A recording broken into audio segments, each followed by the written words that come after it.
One of the hardest things about prepping is knowing when to stop stocking up on a particular category of prep that you want to have. As a lot of you know, prepping is quite addictive and it's also quite expensive, so making smart purchase decisions is key. For example, you might not need to have 20 different folding knives if you don't also have, water, food, and some of the other common prepping items. So what I thought I'd do for this video is show you a little strategy that I like to follow when I'm stocking up on my prepping supplies. And so it's going to be kind of a prepping math video, and I like to call it the power of 3. In prepping, there's a common survival principle that uses the number 3, and it's often referred to as the rule of 3. And basically, the rule of 3 states that a person cannot survive 3 minutes without air, 3 hours without shelter, 3 days without water, or 3 weeks without food. I also have an additional rule of 3, meaning I can't go 3 evenings without Linda, but that's for a different video. So as you can see, the number 3 is very powerful in prepping. So I like to use it to apply to a particular prepping math strategy that I try to follow. Since this video is about math, I thought it'd be appropriate to include some paper, a pen, and a calculator, although we probably won't need the calculator for this particular video. So the strategy I like to try to follow, I call the power of 3, and it's the strategy that I use for purchasing prepping items. And here's how it goes. So basically, for the power of 3, I need to define what is prepping equal to. And here's the formula that I use. 1 to the power of 3 is equal to 1, which is equal to prepping. So for example, a flashlight is a single item, so that could be your number 1. So using the power of 3, I want to have 3 flashlights, and that would be a single prep for a particular category that I have. Of course, you could go 1 to the power 4, that also equals 1, 1 to the power 5 also equals 1. But as we saw earlier, according to the rule of 3, the number 3 is quite powerful, so we want to leverage that. So basically, that doesn't mean that I'm just going to stop there at 3, but anything over 3 I consider prepping. So a lot of people have, 1 item, or they might even have one item and a backup. But once you get to 3 and above, I consider that prepping. So I think it's better to have a well-rounded prepping supply than to be overloaded in just a few different categories. For example, a lot of people like to have a lot of firearms or folding knives, 20 folding knives. I think it'd be better, instead of having a year's supply of toilet paper stored in a closet, to have a closet that's well-rounded with an assortment of different preps that you want to have. Food and water sometimes I consider to be excluded at times, but although I still try to follow the principle if possible.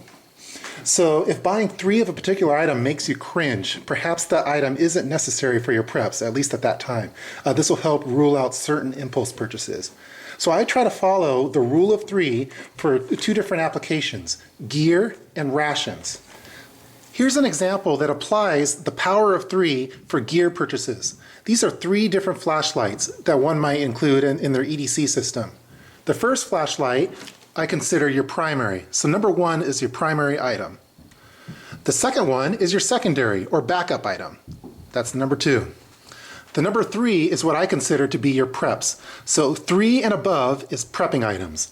So once you get to the count of 3, I think it's best to move on to another prepping category rather than to stock up any further and continue buying different flashlight, different flashlight, different flashlight, and a different flashlight, and a different flashlight, when you could instead devote that money to something else of a different category that you might be in shorter supply of. So again, this is how you would apply the power of 3 for a gear purchase. You could also apply the power of 3 for purchasing rations. And when I say rations, I mean food rations, water, hygiene, and other non-perishable items. So basically what I try to do is leverage your work pay cycle for determining this. For example, if you get paid every 2 weeks, that's a single cycle. If you get paid once a month, that's a single cycle. I get paid once a month, for example. So for the number 1 for me, that means 1 pay cycle worth of rations. So a month's supply of pinto beans, or a month's supply of rice milk, or a month's supply of toilet paper. The number 2 is 2 pay cycles worth of rations. So 2 months supply of pinto beans, 2 months supply of toilet paper. And the number 3 is 3 pay cycles worth of rations. So most people will buy enough of a particular item to last until the next grocery shopping day or your payday. Some other people will buy enough for 1 pay cycle and also have a backup to that supply, maybe stored in their pantry. Preppers go beyond this and have a backup to the backup. For example, a baby prepper likes drinking rice milk. So he usually goes through, 2 a week on this. So that would probably be 8 of these rice milks for a single pay cycle. So for me, if I want to apply the power of 3, I would want to have 24 of these rice drinks before moving on to another supply item. Instead of adding on to that and having 50 of these rice drinks, I think it'd be better to have more toilet paper, more pinto beans, more rice, more other rations.